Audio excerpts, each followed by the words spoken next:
Ashoka TV ప్రేక్షకులకు నమస్తే. ఇవాళ మనం చూస్తున్నట్టుగా ఎలక్షన్ దేశవ్యాప్తంగా ఎన్నికలు జరుగుతున్నాయి.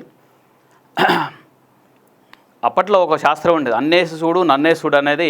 కూరలో ఉప్పేస్తున్న రుచెంట్లను లోక్సభ ఎన్నికల్లో అంటే కేంద్రంలో అధికారాలను చేపట్టాలంటే ఈ రాష్ట్రంలో గెలవాలి. ఏంది ఈ రాష్ట్రం అంటే యూపీ రాష్ట్రంలో గెలవాలంటే కేంద్రంలో అధికారం చేపట్టాలంటే యూపీలో గెలవాలి. అట్లా గెలిచిన పార్టీలు అధికారం చేపట్టాయి. 1-2 సందర్భాలు మినహా మిగతా ఇప్పటివరకు కూడా కేంద్రంలో అధికారం ఉండాలంటే బీజేపీ ఏ పార్టీ అయినా కానీ ఉత్తరప్రదేశ్లో గెలవాలి. ఒకసారి చూద్దాం దీని ఉత్తరప్రదేశ్ రాజకీయ చరిత్ర ఏందో ఒకసారి చూద్దాం.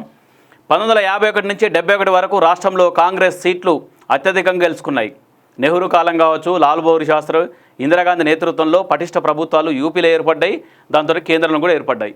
75లో ఇందిరాగాంధీ ఏం చేసింది, అత్యవసర పరిస్థితి పెట్టింది. అంటే ఏంది, ఎమర్జెన్సీ రూల్ పెట్టింది. దాంతో రాజకీయ ముఖ చిత్రం మారింది, దేశవ్యాప్తంగా మారింది, యూపీలో కూడా మారింది.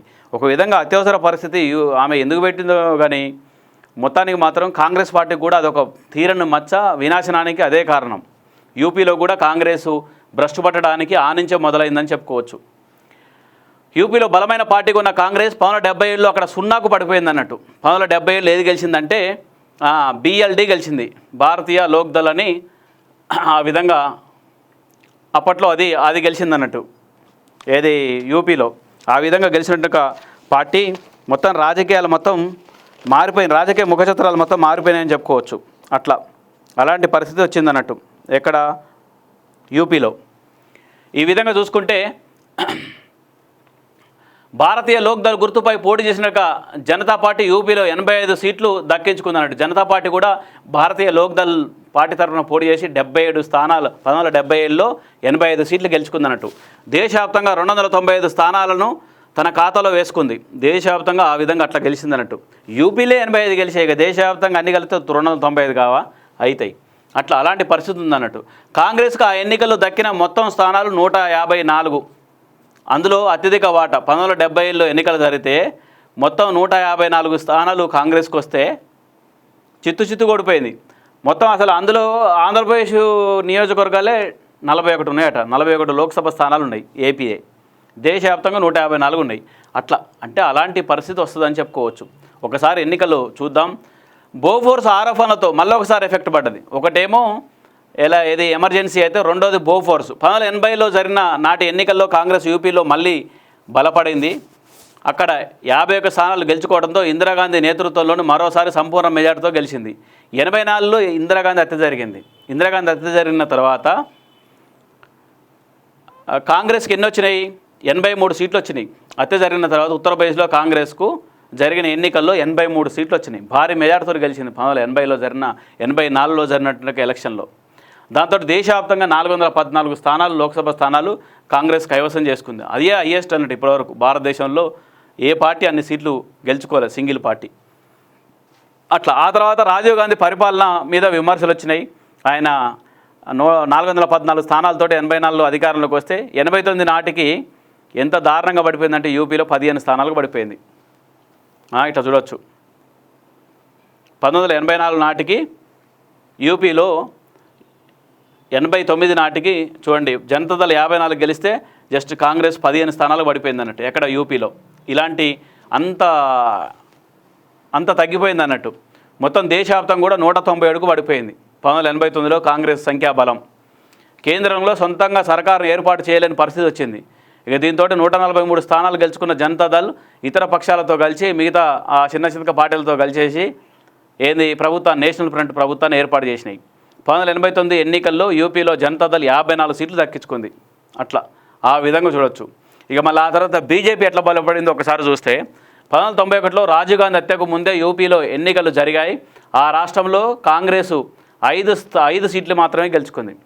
1991లో ఎప్పుడు రాజీవ్ గాంధీ హత్య జరిగింది కదా, మే 20లో 21 నాడు హత్య జరిగినప్పుడు అంతకంటే ముందే యూపీలో ఎన్నికలు జరిగినాయి. మొదటి ఫేజ్లో యూపీ ఎన్నికలు జరిగినాయి.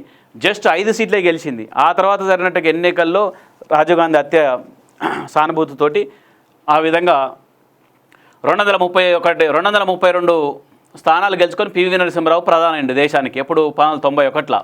96 వరకు ఆయన కాంగ్రెస్ పరిపాలన కేంద్రంలో పివి నరసింహారావు పరిపాలన 96 వరకు కొనసాగింది.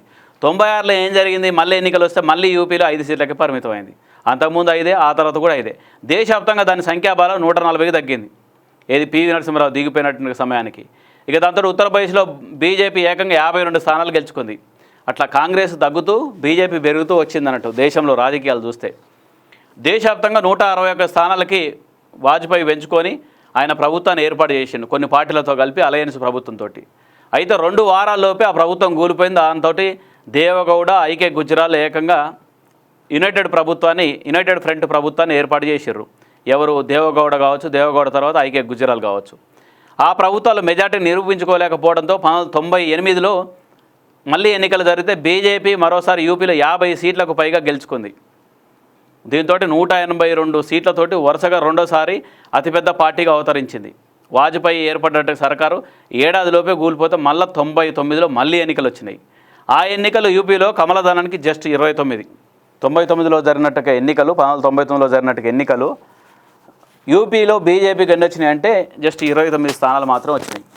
మిగిలిన రాష్ట్రాల్లో బలం పుంజుకుంది. దానికి తోడు తెలుగుదేశం వంటి ఇలాంటి పార్టీలన్నీ మద్దతు ఇవ్వడంతో 1999 నుంచి 2004 వరకు కూడా వాజ్పేయి సర్కారు కేంద్రంలో ప్రభుత్వాన్ని ఏర్పాటు చేసి నడిపించాయని చెప్పచ్చు. ఒకసారి గ్రాఫ్ కూడా చూద్దాం ఎట్లా ఉంది ఏందనేది. 1951లో జరిగిన ఎన్నికల్లో కాంగ్రెస్ 81 స్థానాలు గెలిచింది. ఎక్కడ? యూపీలో. హయ్యెస్ట్ 85 స్థానాలు ఎవరు గెలిచారంటే ఒకసారి చూసుకుంటే యూపీలో హయ్యెస్ట్ 85 స్థానాలు ఎవరు గెలిచారంటే ఒకసారి ఈ గ్రాఫ్ను చూస్తే హయ్యెస్ట్ 1977లో హయ్యెస్ట్ 85 స్థానాలు గెలిచింది. ఏది? భారతీయ లోక్దళ్ అని BLD 85 స్థానాలు గెలిచింది. దీంతో మొత్తం స్థానాలు దేశవ్యాప్తంగా వచ్చినట్టుగా స్థానాలు 295 స్థానాలు. ఈ విధంగా ప్రభుత్వాన్ని ఏర్పాటు చేసినాయి. అట్లా ఇప్పటి వరకు కాంగ్రెస్ అంటే 1984 వరకు ఎవరు? ఇందిరాగాంధీ చచ్చేంత వరకు కూడా యూపీలో కాంగ్రెస్ హవా. 80, 70, 81, 70, 62, 47, 73, 85 మరి ఇదొక్కటి మినహా 77 ఎమర్జెన్సీ మినహా ఇందిరాగాంధీ చనిపోయేంత వరకు కాంగ్రెసే గెలుచుకుంటూ వస్తుంది యూపీ. ఆ తర్వాత 89లో జరిగినట్టుగా ఎన్నికల్లో రాజీవ్ గాంధీ ఒకసారి అడ్మినిస్ట్రేషన్ చేసిన తర్వాత రాజీవ్ గాంధీ ప్రధాని అయింది ఒకటేసారి. ఆ ఒక్కసారితోటి కాంగ్రెస్ మొత్తం 194 స్థానాలకు పడిపోయింది, 197 స్థానాలకు పడిపోయింది. దాంతో యూపీలో కూడా పడిపోయింది. జస్ట్ 54, జస్ట్ 15 స్థానాలు గెలిచింది అన్నట్టు. అట్లా ఈ విధంగా కాంగ్రెస్ యూపీలో తగ్గుతూ వచ్చింది. మళ్ళీ 2004లో 9 స్థానాలు గెలిచింది. మళ్ళీ 2009లో 21 స్థానాలు గెలిచింది. అట్లా ఇక ఆ తర్వాత బీజేపీ నరేంద్ర మోడీ నేతృత్వంలో జరిగిన 2014 ఎన్నికల్లో యూపీలో 71 స్థానాలు గెలిచింది బీజేపీ. దాంతోపాటు 2019లో జరిగినట్టుగా యూపీ ఎన్నికల్లో 62 స్థానాలు గెలిచింది. మొన్న జరిగినట్టుగా ఎన్నికల్లో 62 స్థానాలు 80 స్థానాలకు. మొత్తం ఇప్పుడు యూపీలో ఉన్నది 80 స్థానాలు. ఈసారి కూడా ఎక్కువ స్థానాలు గెలుచుకోవాలని చూస్తుంది ఎవరు? భారతీయ జనతా పార్టీ. అట్లా ఆ విధంగా చూస్తున్నారు. మరి చూడాలి ఈసారి ఎట్లా ఉంటుంది ఏందనేది చూడాల్సి ఉంటుంది. యూపీలో ఎట్లా ఉంటుంది ఏందని యూపీని బట్టే దేశ రాజకీయాలు ముఖచిత్రం మారుతుందని చెప్పుకోవచ్చు. యూపీలో కూడా మరి ఈసారి బీజేపీ ఎక్కువ సీట్లు గెలిస్తేనే కేంద్రంలో అధికారంలో చేపడతారు. లేకపోతే మళ్ళీ కాంగ్రెస్ అతుకుల బొంత అన్ని చిన్న చితక పార్టీలన్నీ కలిసి మళ్ళీ ఇండియా కూటమి ప్రభుత్వాలు ఏర్పడేట్టుగా అవకాశాలు ఉన్నాయి. చూద్దాం ఎన్నికల్లో ఏం జరుగుతుంది. జూన్ 4న వచ్చేటట్టుగా ఫలితాలను బట్టి అర్థమవుతుంది. Thank you.